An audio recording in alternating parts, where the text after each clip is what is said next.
আরে ওই যে একটা সাউন্ড আছে না, টুট টুট, বেসিক্যালি ওইটা না, আমি খাইতে আসছি টোট, দ্যাট মিন্স চিকেন টোট।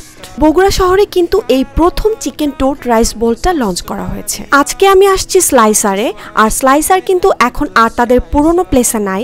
নতুন প্লেসটা হলো বগুড়া বকশীবাজার থেকে জেলখানা মোড়ের দিকে যেতে হাতের বাঁ দিকে রাস্তার ফ্রন্টেই পেয়ে যাবে। এখানকার ডেকোরেশনের কথা কি বলবো, ছোট্ট একটা পরিসরে হাজারো মানি প্ল্যান্ট, জাস্ট একটা কাম এনভায়রনমেন্ট। তো দেরি না করে ঝটপট চিকেন টোট বোলটা অর্ডার করি, আর এটার প্রাইস কিন্তু অনলি 160 টাকা।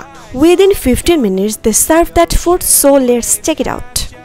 এই রাইস বলে থাকছে 8 pieces chicken toast, some sauces, a half slide of boiled egg and a mini pinch of coleslaw.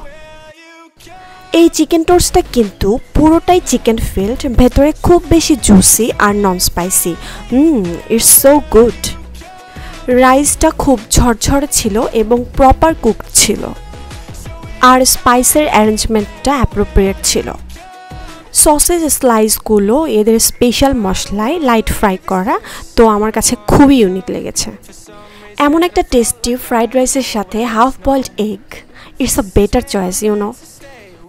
এই কোলস্লটা মিডিয়াম সুইটে ছিল, যেটা কিনা রাইস দিয়ে খেতে আমার খুবই ভালো লাগছে, আর এটা আমার মনে হয় খুব বেশি অ্যাপিটাইট করে।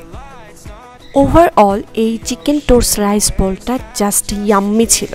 সবশেষে বলবো, অতিরিক্ত গরম এবং বিভিন্ন ধরনের প্রাকৃতিক দুর্যোগ মোকাবেলা করতে আপনারা গাছ লাগান, গাছকে নিজের সন্তানের মতোই আদর করুন, যত্ন নিন, ভালোবাসুন, আর একে অন্যকে বেশি বেশি গাছ লাগাতে ইন্সপায়ার করুন। আজকের মতো টাটা।